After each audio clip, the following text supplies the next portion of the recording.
And good morning, everybody. It's Peter here from AJS. Welcome to another online demonstration coming to you from a jeweller's workshop somewhere in Australia. And today we're coming to you from sunny Melbourne, and I have the even sunnier Kirra-lea Caynes to introduce. Welcome, Kirra-lea. Hello. You're going to be impressed today because we've got 3 cameras set up, all for your viewing enjoyment. And today we're doing mould making with findings. And before we get underway, I'll just invite people to please share where you're watching this broadcast from today. So that'd be great if you could just share that in the comments.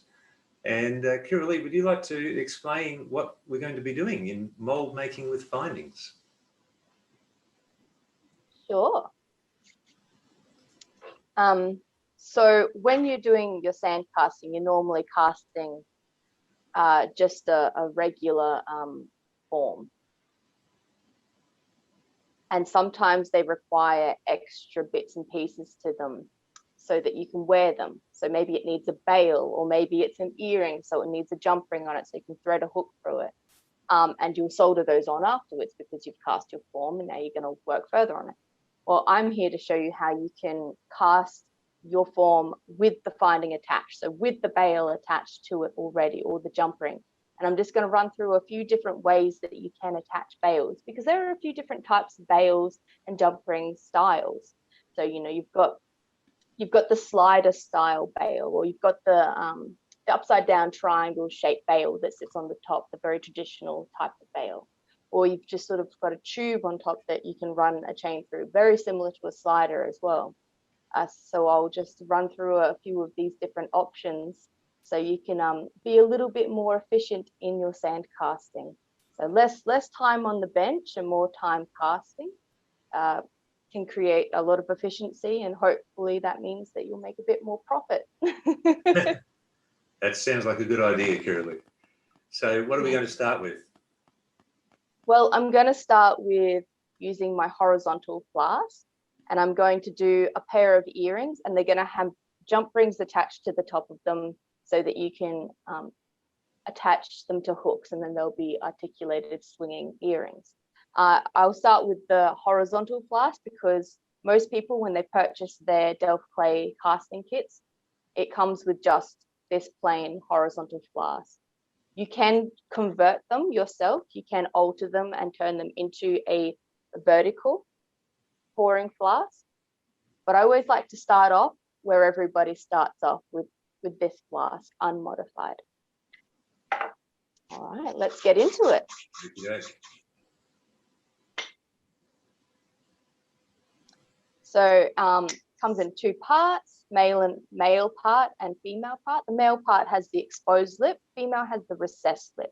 You always start with the male first, lip down, and pack it from behind.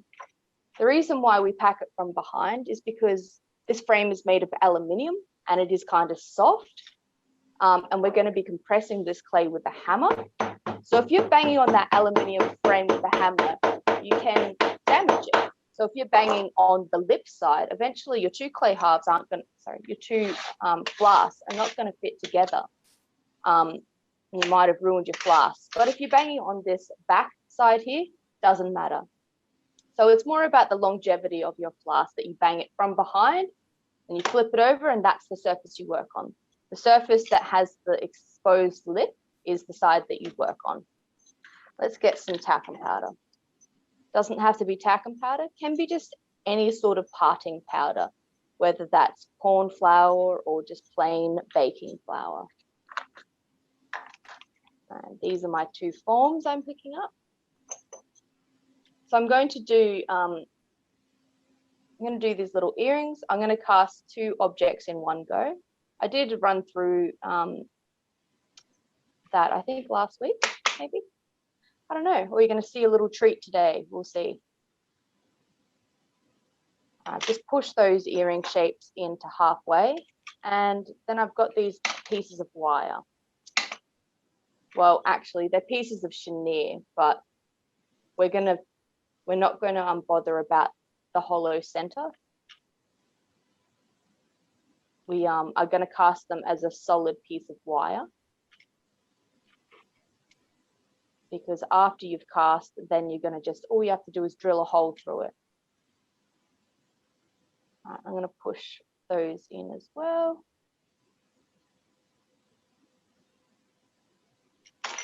Cool. That's them sitting in there with their little jump rings on top. Beautiful. Yeah. Now I'm going to put my female flask on top, lining up those registration marks. You can only ever pack the female part of the mold when she's on top of her male partner. You cannot pack her separately because she has that recessed lip. You need that clay wall to be recessed. And the only way to do that properly is on top of your male. Alrighty.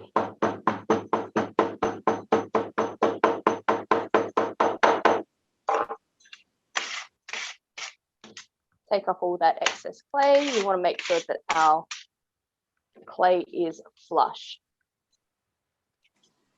Let's open it up. So we're not going to screw it open. We're just going to pull it apart nice and evenly. There we go. And let's carefully pick out these shapes. I think I'll grab them from there.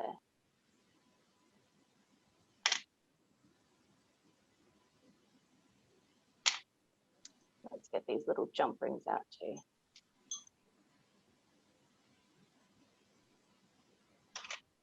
Pop them to the side. We may need them again, so keep them handy. Right, now let's have a closer look here. Where the jump ring is attached to the earring shape, we need to make sure is a clear pathway. So I'm not sure if you can see, but there's a little bit of like a clay wall just separating the two forms. We actually need to get in there and just break that apart and make sure that it is fully open and a nice open, I guess, channel for the silver to form. You're sort of soldering the two together. You know, we want to make sure that there's a lot of great contact between your main form and those jump rings, so that when it's all cast, it's one solid piece. It's not precariously sort of attached. If it's got too small of an attachment, you can probably break it off with your fingers, which is not ideal. So you want to make sure there is a fair bit of contact between the two, which means a nice open channel for the metal to flow between the two.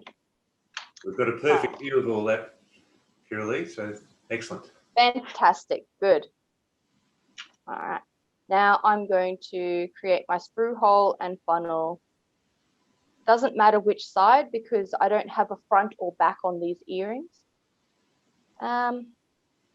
Let's do it on this side. And I'm going to place my sprue hole in between the two forms. So I've got them almost touching, but not quite. And I'm going to put my straw right over that section that they're touching, or almost touching. So the part where they're the closest is where I want the sprue to go, so that the metal is able to pour into both of these forms. Flip it over and let's carve a little funnel.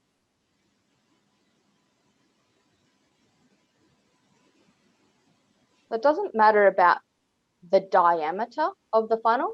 What matters is the depth, how deep it is. We want it to go down fairly deep, because we don't want that silver bottlenecking for any longer than it has to, because as it's being forced through a little space, it cools down very quickly, which means that your metal is not going to have as much heat or liquidiness to fill your form. So I'm cleaning up that funnel and that sprue hole, because we don't want any loose bits of clay following our metal into our form, because it creates nasty porosity. And this is where I'm going to use my forms again. I'm just going to lay them back in, because as I've created that sprue hole, I've sort of disturbed that shape a little bit and distorted it. So I just want to crisp it up again. It doesn't take much, just gently push on them, and that should crisp up that design again. I'm just going to make these earrings just a little bit more interesting. I'm just going to use my paper embossing tools, and I'm just going to add a little bit of texture to them. So just some little random balls. just to make them a bit cute, a bit more interesting.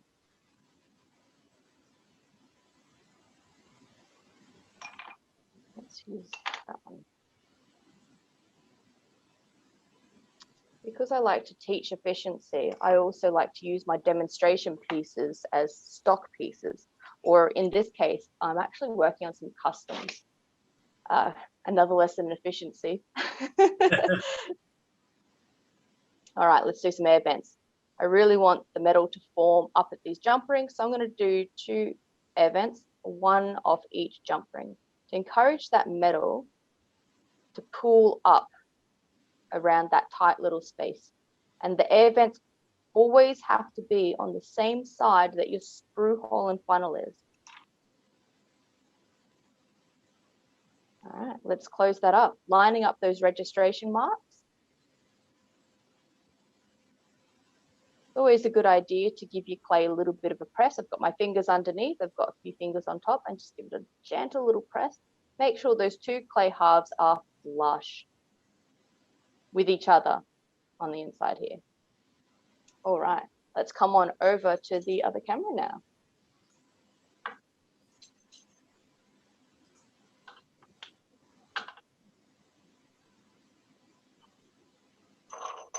So let's add some metal. I always like to have more metal than I need. I always guess as well. Just make sure you've got a lot. Wear safety glasses while you're melting. All right, gas and oxygen. So gas first, ignite, and then introduce some oxygen.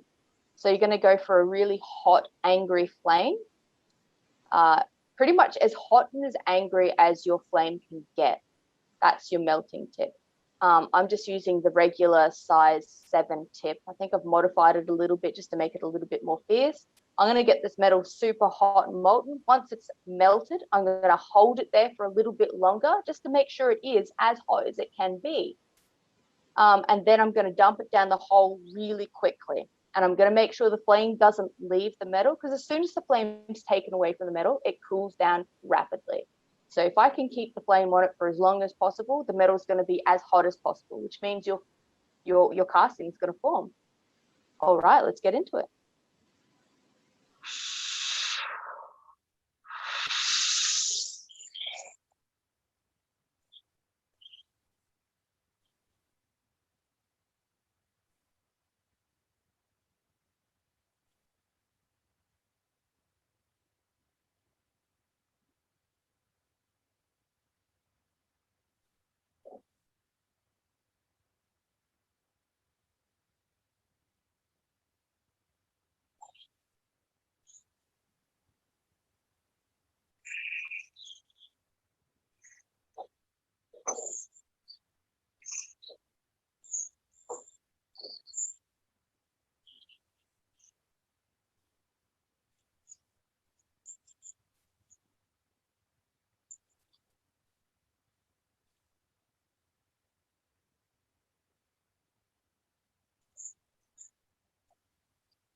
Wonderful.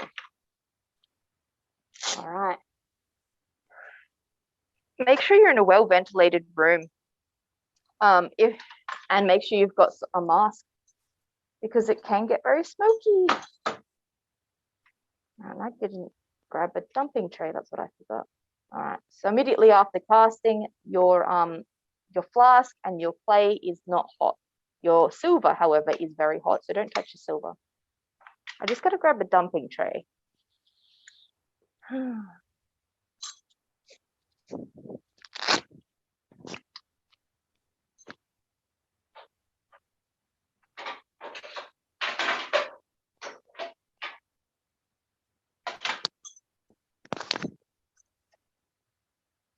Apologies, I should have had that set up. You're fine, Kirra-lea. This is live television. It is. All right. All of that black stuff, the burnt clay, you can't keep. So get rid of it. Keep it separate from the rest of your clay. Let's lever that out. Another hot tip, make sure you're only using metal tools when you're touching your fresh hot casting. Don't use anything plastic. Don't put your hot casting on wood or anything that will melt. I know that sounds like common sense, but you'll be surprised how many people melt shit. All right, let's get rid of that burnt clay. Put a few pieces in here.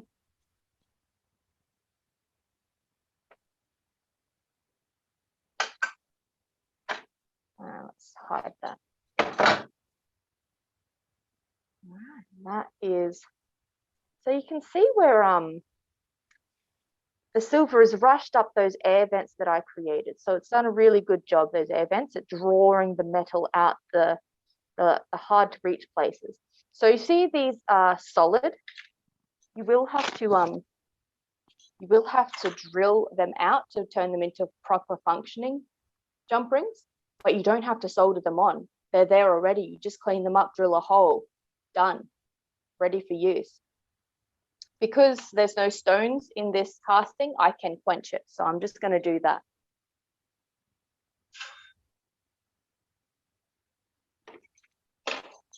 And my favorite tool, the bolt cutters.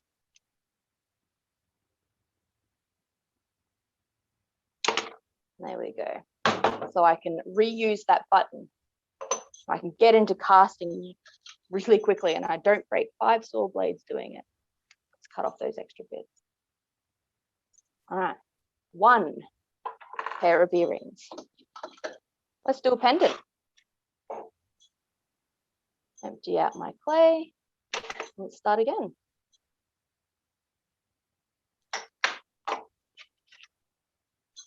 So for the next one, I'm going to be doing this pendant, just a little guy. And I'm going to be doing a jump ring on top, but the jump ring is going to be, I guess, horizontal. It's running with the pendant so that the chain can run with the pendant. It's going to be sitting on top. Just another way you can create a veil.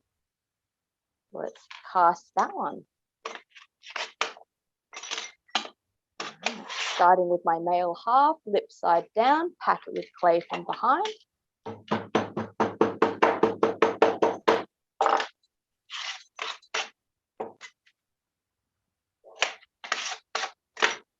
Let's tack and powder that surface.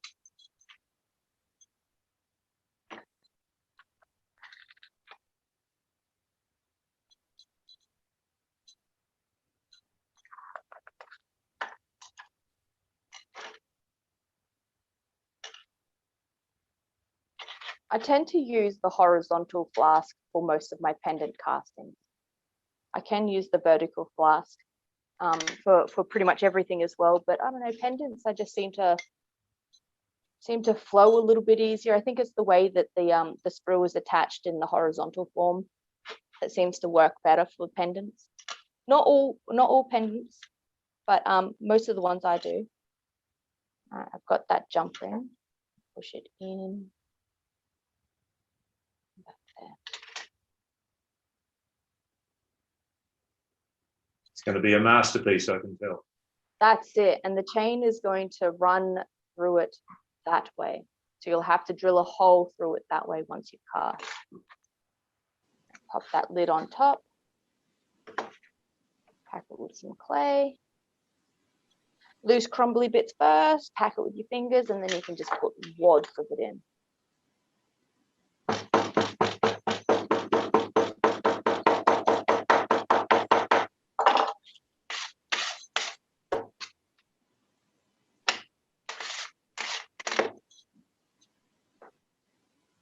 Open that up.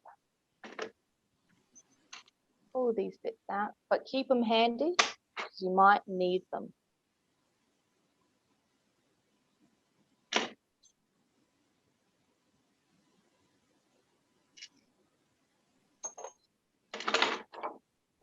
Right, so I've got a little bit of altering to do with this one. I'm not sure if you guys noticed, but with this form, it's actually got a join in it. So in the clay version, that's translated as like a little bump. And I've got to smooth that down. Otherwise I will get that join, that crease will form in my casting. And I don't want there to be a join there. You can see it clearer in this one. Right there. I've got to smooth that down. And that's where these paper embossing tools come in handy, because they're like little erasers. Now it's gone. Perfect view. Just while I've got you, Kirra-lea, a couple of questions. Yes. Deborah asks, is the white powder borax? No, it's talcum powder, but it doesn't have to be talcum powder. Your parting powder can be pretty much anything. I've heard of people using cinnamon for it.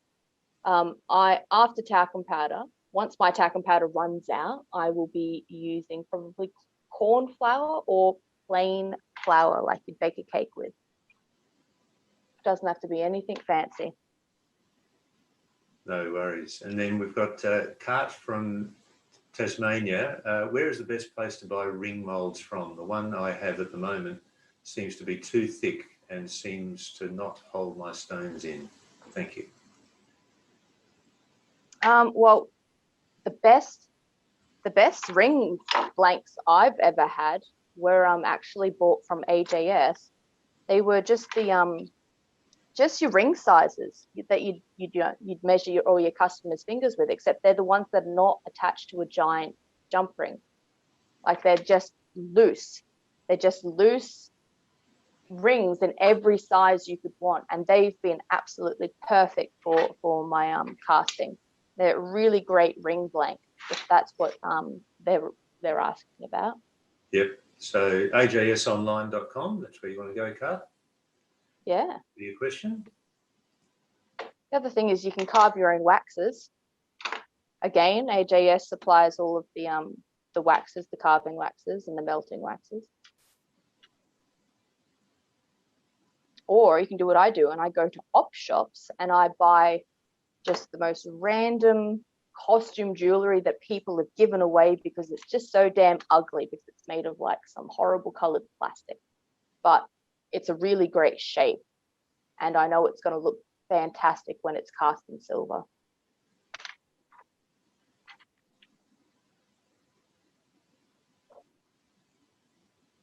Cleaning up that funnel, making sure it's nice and clean. Don't want any clay in my way, and I don't want any clay following the silver into this design. Let's add an air vent. I'm going to put one up here on that jump ring,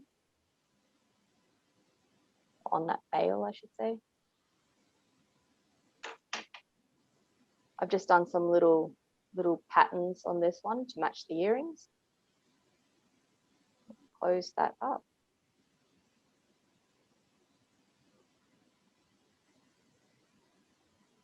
Now let's take it to the other camera and let's cast.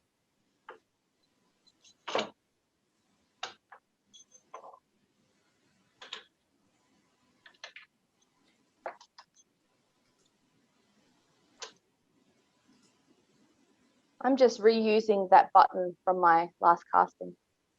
I know there's enough metal there. And the reason I know that is because I've cast with these forms so many times before. I know how much metal they require. If you wanted to, you could weigh them and it might give you a better idea. But you could just double what you estimate and you should be fine.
Mask on. So the trick with casting is making sure A, your metal is piping hot as it can be, and B, making sure you dump it down the hole really, really quick.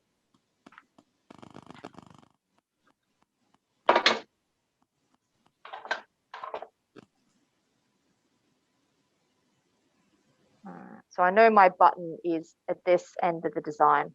So I'm going to grab it from where the button is. If I was to grab it from somewhere over here, I might bend my pendant shape.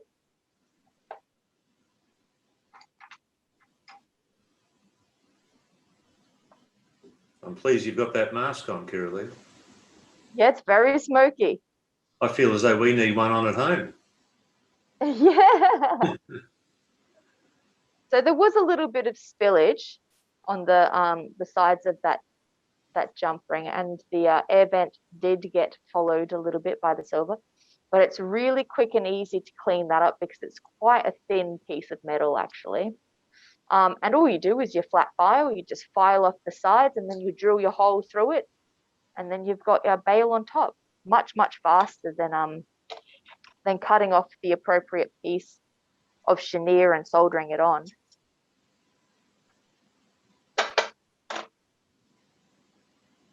As you said, you're all about efficiency. That's it. A question from Beck. Yeah. Thanks, Beck. Where do you buy the clay from, and is it specific? Is it a specific type of clay? Yes. So I buy my clay from AJS, and it is Delft clay. So I'm pretty sure that's from Holland, in Delft.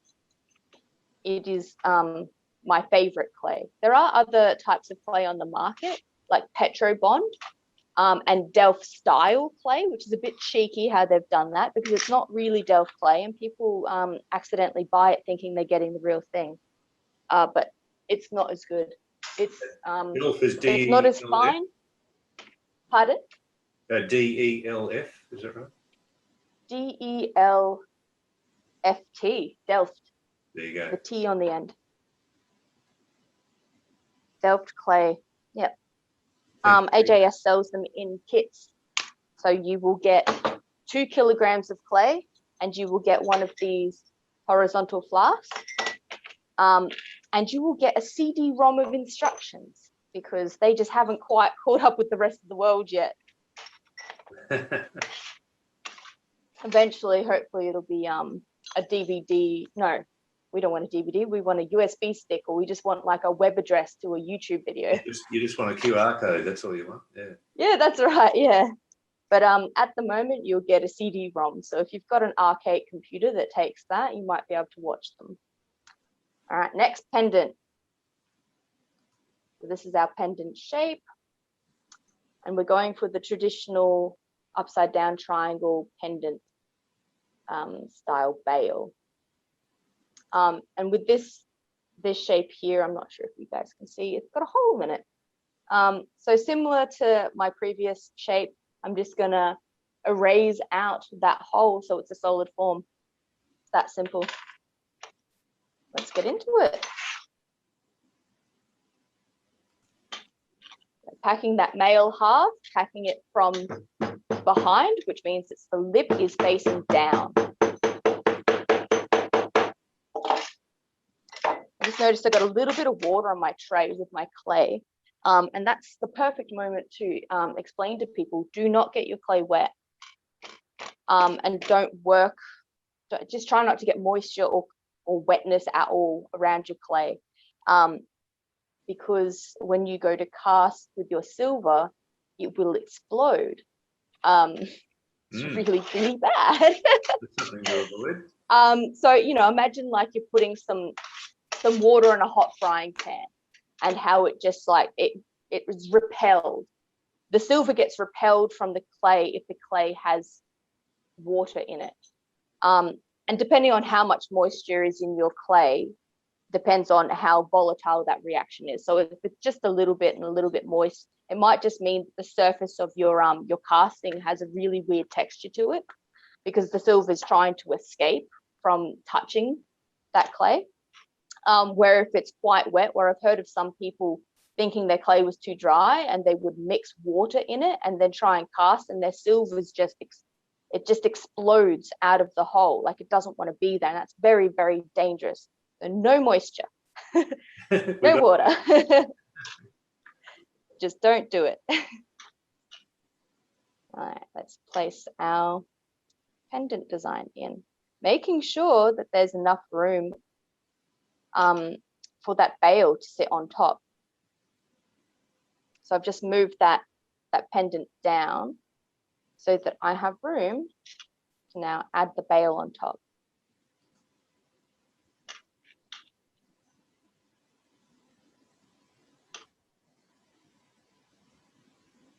Get it in the right position, and you've got to make sure it's straight. So this bail shape is going to be cast solid. It's going to be a solid triangle. So the same as your jump rings, you do have to drill it out. I find I drill a hole through it, and then I get my saw blade in there, and I just cut a rough sort of, you know, inside of that triangle. Lid on top, lining up those registration marks, loose bits of clay. Pack it in with your fingers, and then just put handfuls in.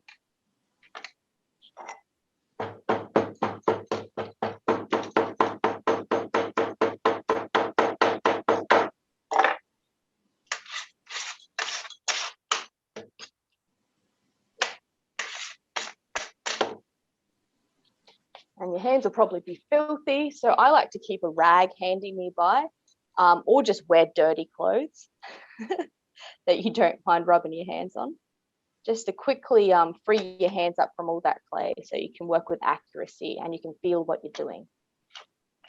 Let's pull that bail out. So a bit of clay has gotten caught on the inside of that bail because it's hollow, it's an actual bail. So this is what I mean, like some of it's broken away. So it means that I'm going to get a spillage of silver on that side there. I can easily repair that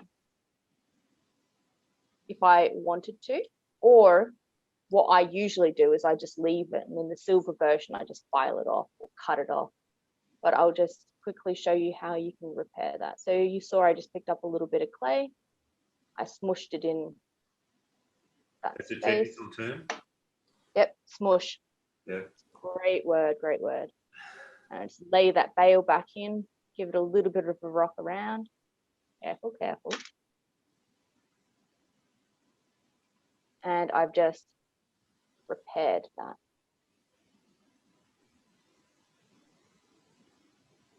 Just a little bit of a pat down to make sure it is adhered to the rest of the clay. Cool. So what I was talking about before, my pendant design has a hole in it, which means that in my clay version, I've got this little pimple. I'm just going to knock that off. I'm going to use my little paper embossing tool, and I'm just going to rub that in so it's nice and smooth. Let's do it on the other side.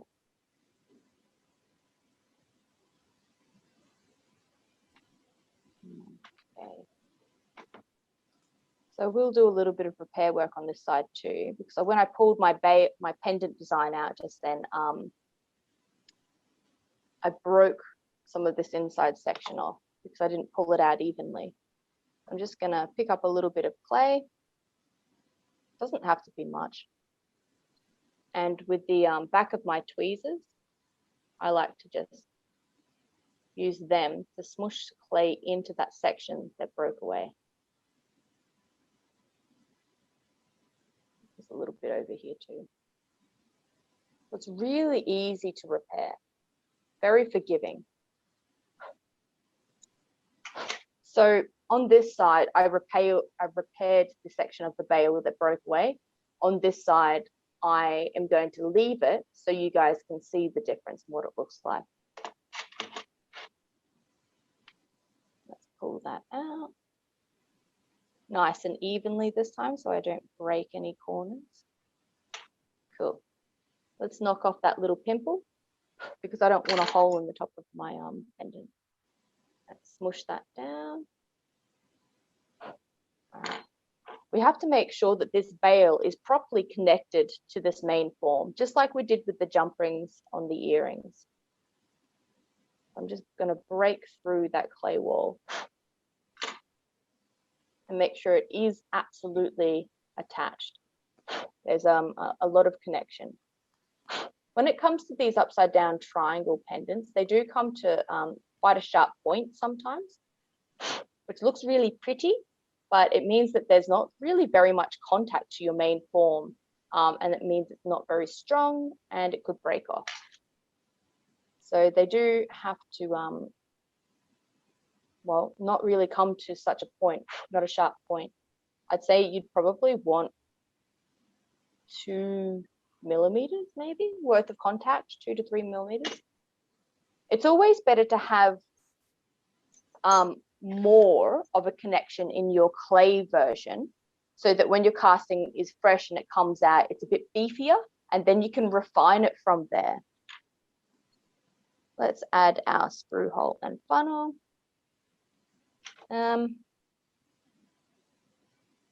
Doesn't really matter what side. Let's do it on this side. I'm going to do it up here near the bail. And just going to push my hole through. Flip it over, carve out that funnel. So what's the main criteria for choosing your sprue hole, the destination for that, Kirra-lea? How it's going to form. So you want to be sort of halfway where to disperse your metal evenly, sort of thing? A little bit, but no, not all the time. Yeah. So in this case, I picked here because it's sort of the top of the bail, and I'm going to be, you know, I have to file off that sprue and smooth it down, and I'll put stamps up there. And usually the feature part of a pendant is down here. So you'd solder settings on down here, or you'd set stones down this bottom half. Like the feature part of most pendants is actually the bottom of them. So the eye will be drawn down here, and I don't really want to have a sprue down there if I can help it. I'll have it where the eye is not looking, which is up here in the mechanical side of things, which is the back of where the bail is attached. But in saying that, with this last piece, I did it down here rather than up here next to this. In that choice, it's because it's such a small bail, I didn't want to pretty much cover it with a sprue.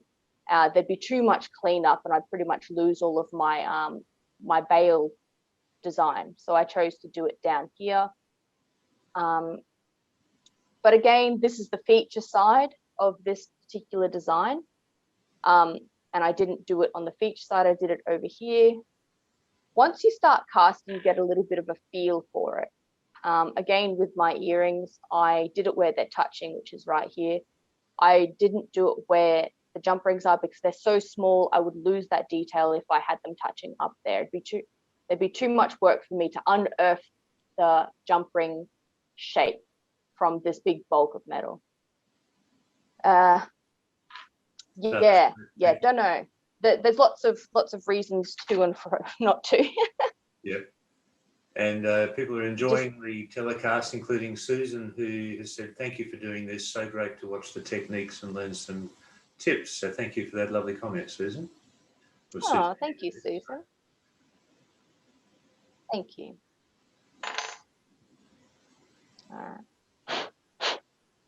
And because I'm making these as a part of a set for a custom thing, I'm going to be adding little bally things to this one as well to match with the rest of them.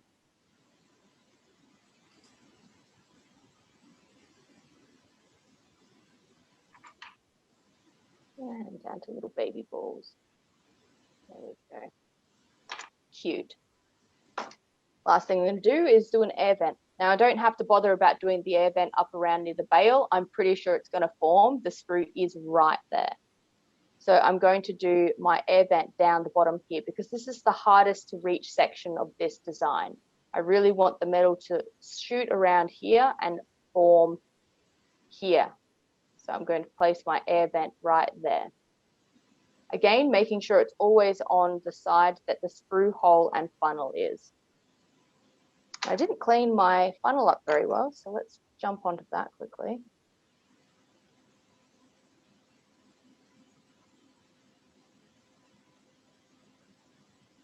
Cool.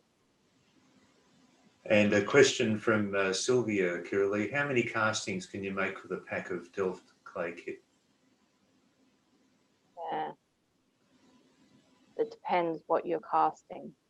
So if you're casting really big pieces, like bangles, or really big flat pendants that are like medallions that fill this whole space, you'll go through it a lot faster, because the more clay you burn, the less fresh clay you'll have. So if you're just casting little pendants and there's like a very small surface area of burnt clay, you'll be able to cast 1,000 of them versus like maybe 100 medallions or something. It's a loaded question. It's more than one answer. But a lot. There you go. It depends on a little bit of an idea there anyway, Sylvia. Yeah, it depends on how zealous, I guess, you are with your burnt stuff. So sometimes I will go back through and I'll be like, oh well, I chucked this lump in, but you know, only the top half of this lump is burnt, and I'll take off the top part of the burnt stuff, and then I'll keep the rest of it because it's actually still good. And there's another piece that, you know, I could probably salvage a bit of and keep. So I could do that, and then my clay would last longer again, but time is money. So it's really up to you. Delft clay is not that super expensive. I mean, but that's me saying that, and maybe I come from a different setup. I think you can buy 20 kilograms of it, just the clay, for like $85 or something. And that's 2 kilograms, and that gets you a long way. So I find I do as best I can with separating my burnt from my fresh, but I don't spend too much time on it. I'd rather spend my time casting. Okay, let's get into casting this one. And I will use a little bit more metal for this, just because I know it's a bit of a bigger form. And having that extra metal is going to help force that silver to flow through this form and complete the form, cast the form, form the form. All right, let's get into it.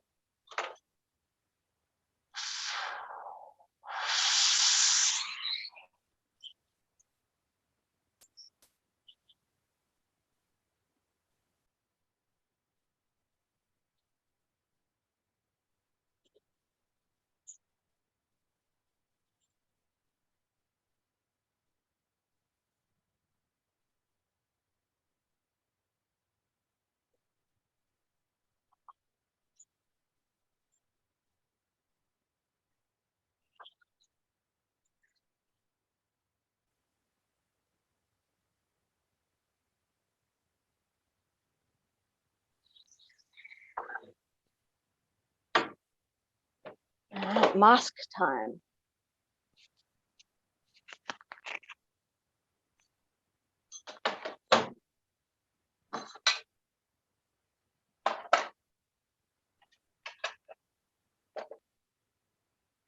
A little bit of spillage. That's okay, easy to clean up. So I should have pressed those 2 clay, like when I closed the flask, I should have pressed on that clay a little bit to make sure it was really flush and meeting. And I don't think I did, which results in it having a little bit of a gap. And the silver squeezes through that little gap, and it creates this big casting seam, which it is done in this case, just on one side there. So you can clean that up okay? Oh yeah, it's super easy. It'll be very thin, so cutting through it with your saw blade is just a breeze. So That's what I'm talking about, this here. Mhm. But it'll be very, very thin. And there's a little bit of a seam here as well. So I was talking about how I repaired the bale on one half of this flask and not on the other. So this half of the flask is the part that I didn't repair, and this half is the part that I did repair. If we look at it from on top, maybe you can see kind of got this spillage running down here, and that's the side that I didn't repair. Where on the side that I did repair, it's a lot smoother. It's more bale-like. It's more flat. Up to you guys whether you want to do all the repairing in the clay. Sometimes it is more efficient to just do it in the metal version on your bench. At least you have options. That's right. You've got the options. So sort of play to your own strengths. Cool. And Cassia has also asked where we get the clay, and go to ajsonline.com. Yep, go to that's it. Let's chop that big button off because we'll use it for our last casting. If you are buying bolt cutters, make sure you get the articulated arms because it's like power steering. You don't want to have to use all of your muscle strength to do it. There's that. For this last one, I'm going to be using the vertical flask.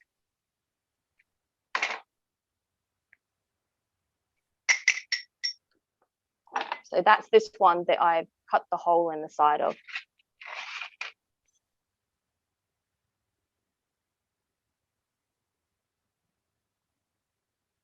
Soaking up that water that I spilt. A little bit of burnt stuff you got over here. Don't worry if you do get a little bit of burnt stuff in your clay. It doesn't matter so much, but try not to get lots of it. Try not to get much, as little as possible. But you know, if you get if you get some in there, it's not the end of your clay. So for this last one, I'm going to be using. Let me take my mask off. I'm going to be using this Pendant Design, and I'm going to be doing. I don't know if you guys can see, but it's like a slider pendant. So the bale is going to be behind it so you don't see it. I'll show you how to do that. And I'm using the vertical style casting for this one because it's a long, skinny sort of pendant. Sometimes when you're casting these pieces in the horizontal, if you're casting horizontal, the metal's poured in this way, it sort of has to do this 90-degree angle. It hits this surface here and it's got to sort of travel along here. And there's only so much, I guess, inertia that the metal's got to like make it run that way. Where when we're casting it this way, the metal is being poured straight down and the metal is very, very happy to trickle all the way down this design and crash and meet at the bottom because we're using gravity to help us. And the metal's got a lot of momentum to just keep going. So in this particular design, I know it's better for the vertical. And let's pack it.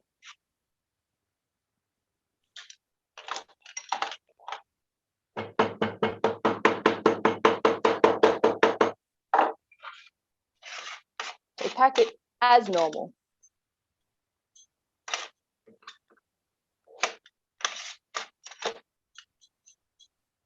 The only thing different about casting with the setting up your mold with the vertical is that you're going to be using that giant hole you've cut out as your registration mark. That's the biggest difference. Otherwise, you set it up the same way. A lot of people ask me, how big can the piece be? Like how big can you cast in your flask? And my answer is if it fits, it sits. So if your piece fits inside of the flask, you can cast it. If it doesn't fit in the flask, you can't cast it. So I'm not going to be putting my bale attachment, my bale finding in this. I'm going to make a mold of it without it, and I'll show you why in a moment. Lining up that giant hole, that's my registration mark. And let's put in some loose bits of clay, pressing it down with our fingers, making sure it's tightly packed around our form. And then we can just do handfuls of it. Packing it with our hammer. My favorite hammer to use is the chasing hammer. And this is just the student quality one. It's great because it's got this big flat area where most hammers have a much smaller head on them. You can get that hammer from AJS.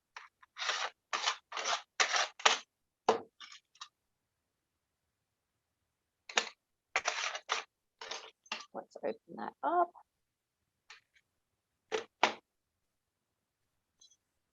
Let's carefully pull that out.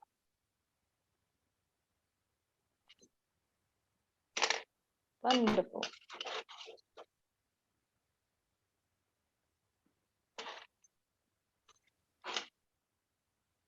So now I've got my my little bale attachment, and I'm going to pop it in, and I'm going to press it into about halfway, maybe a little bit more than halfway. So I've just placed it in that shape, in the negative, that impression that my pendant has made. And then I'm going to push it into about halfway.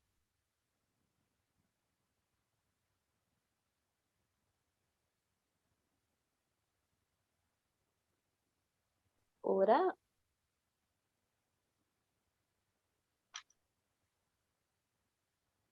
There it is. It's always handy to have your original, your master, so that you can just pop that in and crisp it up if you've done any sort of disturbing of your design.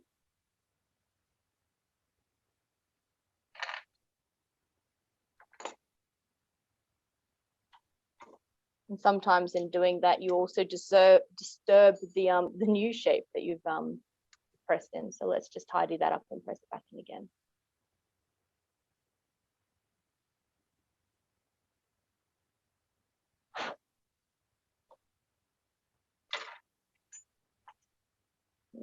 A little tidy up.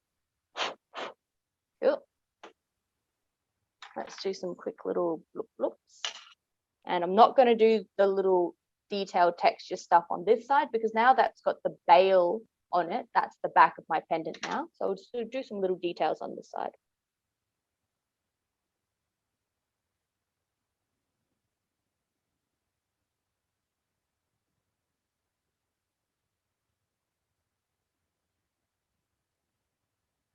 Cool. Let's create a way for the silver to get into this design. It's pretty much breaking through up here, which is awesome. I'm just going to carve like a tiny little funnel.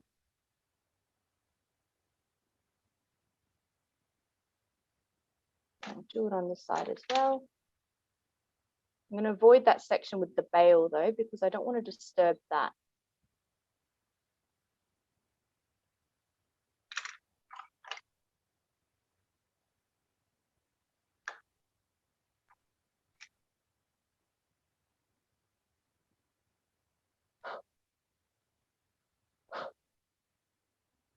Let's close this up and check where these funnels are. Lining up those registration marks, which is the giant hole. Cool. Yep, I'm happy with that. Open that up again. We have to place an air vent. And with this vertical style, because the funnel / sprue hole is in both, it's on both sides. So you can put an air vent on either side, it doesn't matter. I'm going to do it on this side, and I'm going to do it right down the bottom because I want to encourage that metal to shoot right down and crash and meet in the middle down the bottom here. So that's where my air vent's going to go. right there. Let's close it up and cast.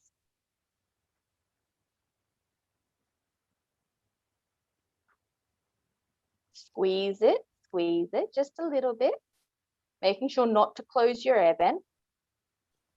Let's bring it over to our soldering section. I like to use 2 bricks to hold my flask upright.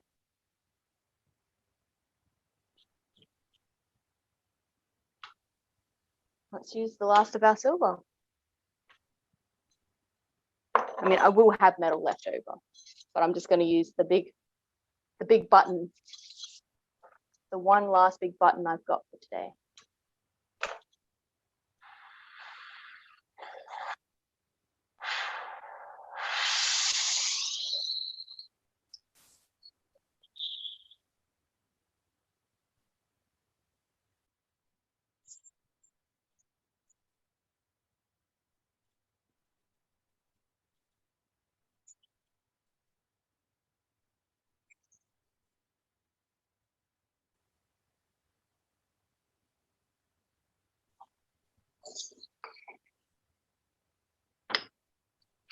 Mask on.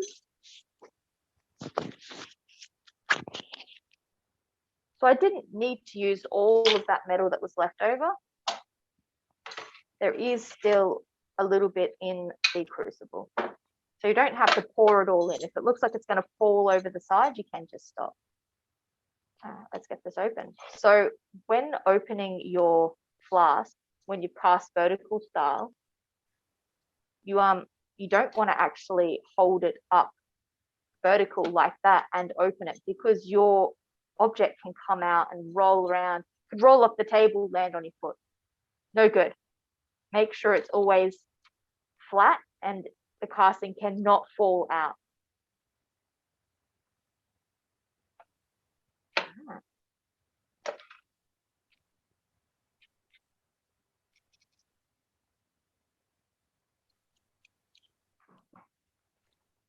Let me quench that.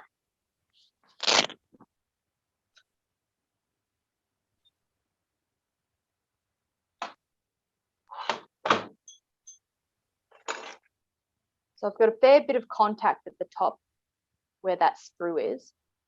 So I won't be able to use my bolt cutters to cut that off. I will have to saw pierce that off. That's fine because my cast has formed. I actually should have pushed. I should have pushed that jump ring in a little bit deeper at the back. I feel like it's a little bit shallow. I feel like it might be a hard time for the chain to thread through. It'd have to be a fine chain to thread through this bail that I have on the back here. But you get the idea. When you're doing it yourself, just make sure you do push it in a little bit deeper than what I did.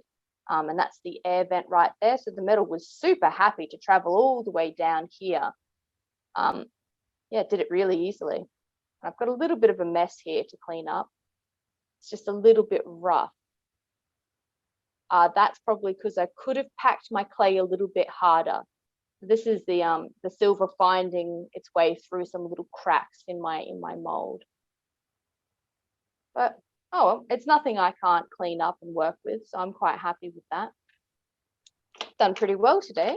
Done 4 pieces. You've been very productive. Yeah, sort of run through a few different ways of attaching jump rings and bails to your pieces, so you don't have to solder them. That's all I have to teach you today. You've been a good educator today, Kirra-lea, so thank you very much for that. You're very good. No doubt we'll see you again in the very near future. Yes, we will be. Yeah. I can't remember what I'm teaching, but it'll be good. You'll remember it. Yeah. And we'll thank everybody for your participation today. Thank you for your viewing. And Thank you for coming. And we'll look forward to seeing everybody next time. Thanks, Kirra-lea. Bye.